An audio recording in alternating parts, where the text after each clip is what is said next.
we're going to Shinzo. Now, Shinzo is pretty much a loose adaptation of Journey to the West. Now, the show was made for many reasons. One, they were trying to copy what? DBZ, because Dragon Ball Z got very popular.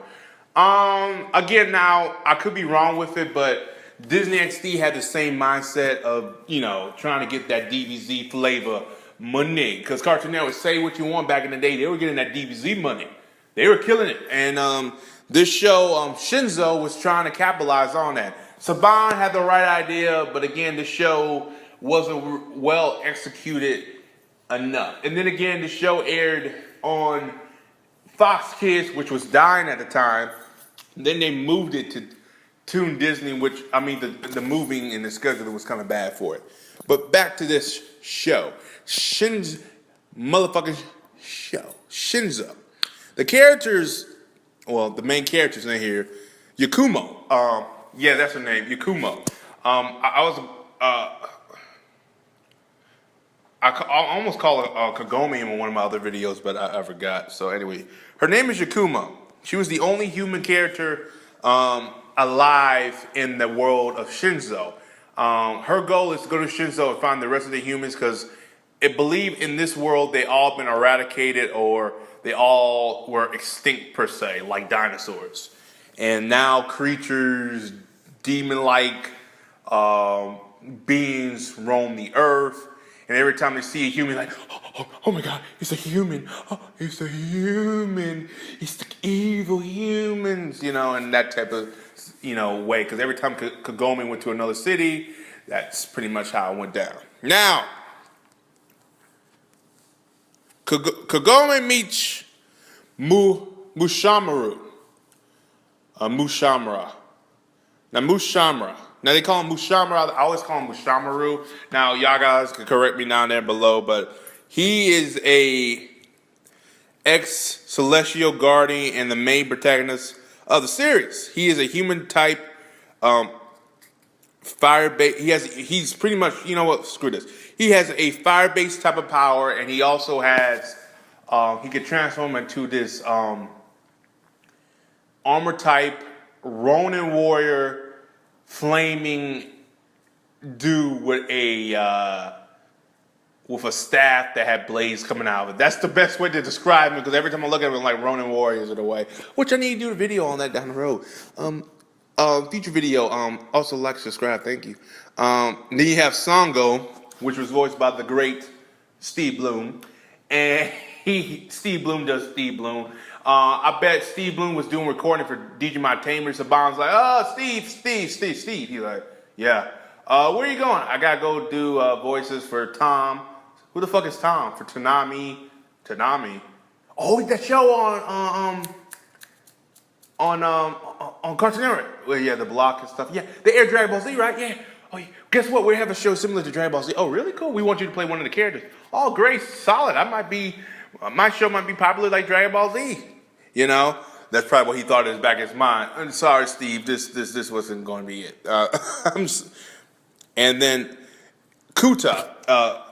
I think his name was Kuta, the lion. If not, I'm just gonna call him the lion.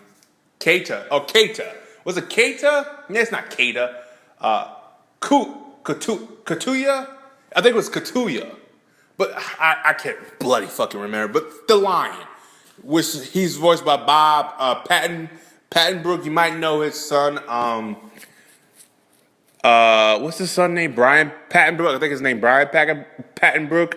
He voiced Aaron in Titan. He's also voiced the main character in Blue Exorcist. His father, Pattenbrook, Bob. You probably heard his voice a lot, because in the early 90s, I heard this motherfucker everywhere. Like, to the point I recognized his voice. I didn't know who he was, but I recognized his voice.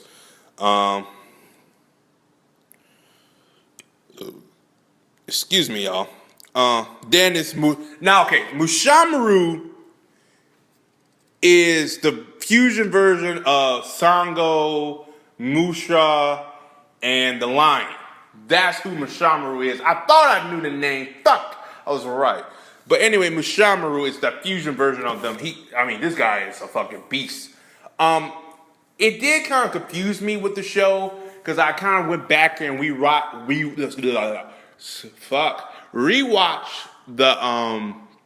the clip when he first comes in. I guess you could first appears and he's Steve Blumen voicing him all right. He appears and it's like they all fighting against him. I thought they were all fusion version of him, but just kind of confused me a little bit. Which again, you have to rewatch it again. But other than that, I mean, the show in general, I would say this about the show. The show had a thing about it where it wasn't boring, but again, it didn't captivate me to watch it every episode. The voice acting was very good in here. Again, the voice acting from Saban, it was never bad. Saban always has good voice actors. They always know how to pick them, and they always get the elite voice actors back in the day. So I never had a problem with the ones they had with this one. I think my big issue again was the art a little bit. The story itself was kind of convoluted at times. It went one way, then again it went the other way. It was everywhere. Yakumo, like Akuma, you know. But Yakumo, she as a character, she bland as fuck.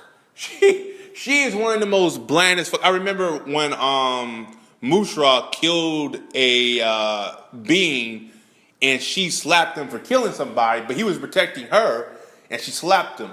I remember that episode. I said, "Bitch, just die." You make what's her name, Relena Peace Crab look like the perfect woman. I said, "Oh my God, this woman sucks." I'd never liked her. At one point, I wanted her to die, but her and Mushra was going to be together some type of way, and I figured they were. And then at the end, it was Mushra who defeated the big bad, which not even in Mushamaru's form, mind you, in his own form, and it's not even his super form. It's some other. I was like, fuck this. I was so pissed. I was like, fuck this. I was like, fuck this show. And it was kind of weird too. You could tell like they had only. I bet the animator, someone came to do. Okay, look it up, wrap it up. The budget's up. The show ain't doing too well in the ratings, and Konnichiwa, you're done. Wrap this shit up, and that's probably what happened. Cause that ending was just came out of left field. It was rushed like nobody's business. But again, it's a show I recommend to watch. Yeah, and it's also a show I recommend to binge watch. I wouldn't waste that much time with it. I would say check it out. If you were a fan of it or you never finished it and you want to finish it, then I'll say check it out. If you weren't a fan of the show, you thought it was okay, nothing to it, then don't you watch the show. Please don't, because you may not like this and then you blame Deshaun. Deshaun, you told me to watch it. I didn't say you to watch the goddamn thing. I just told you to check it out, okay? Okay? But again, I really did want to like this show back when I was a kid, because I was like, oh my God, this looks pretty cool. But yeah, like I said, the anime industry, we're in the high right now, ladies and gentlemen, but we were in some motherfucking lows, dude. If shows weren't on Toonami, they weren't that good. I remember a lot of shows we had back in the day, like Prince of Tennis was boring to people. Mayor was actually a good show. It just suffered many reasons. It suffered the fact that Toonami didn't promote it very well. I would have put that show next to Naruto, but they didn't promote it. And another thing that Toonami should have had back in the day was Bleach. They put Bleach on Adult Swim because it was more mature, which the first 50 episodes, Bleach don't even show that much goddamn blood. What the fuck? No nudity. I guess Rengiku's boobs were so goddamn big they couldn't put it on the telescope or the TV screen back in the day. Because you know how we had the old big hunchback TVs back in the day. We didn't get the flat screen until like 05 and 06. And this show came out a little bit later than that. I don't know. It's weird. But like I said, if you're a fan of the show when you watched it when you were younger, then I say check it out now. However, if you were not a fan of it, don't check it out. It's hard to get through. The animation is a little bad. Again, Yakumo as a character, she sucked. She was like, I didn't want to root for her. I was hoping for her to die, and they do some vengeance. They go on their own mission just to survive or something like that. But she was terrible. And then if she was the last human on Earth, I want to save this bitch. I'll be like, oh, you just slapped me? Okay, you die. I'll kill you. Matter of fact, I'll take you to the people. I'll sell your ass out. Fuck you. I did not like her character. Did she grow? From what I remember, she did. But again, I mean, it's not that much. She still was that bitch. This is her still. We humans don't fight other people. We save people and all this stuff, which is fine. But bitch, you're the last one left. It's survival to the finish. You can't use those morals anymore. Look, if we were the last humans on Earth, you, me, and we had to say we don't kill people. Fuck that shit. We gonna walking dead in this motherfucker. I'm Shane, and survival of the fittest. Survival of the. No, I'm Negan. Fuck you. I want Lucille. Yeah, no, I'm Lucille. But that's just me, ladies and gentlemen. As always, guys, like and motherfucker subscribe. Peace. If you did see Shinzo, comment below. Let me know what you guys thought about it. Again, if you remember it, just say yeah, I remember it, and I want to forget it. I mean, that's perfectly fine too, because God knows I do too. As always, guys, peace. Have a Johnson day, and I will talk to you in the next video.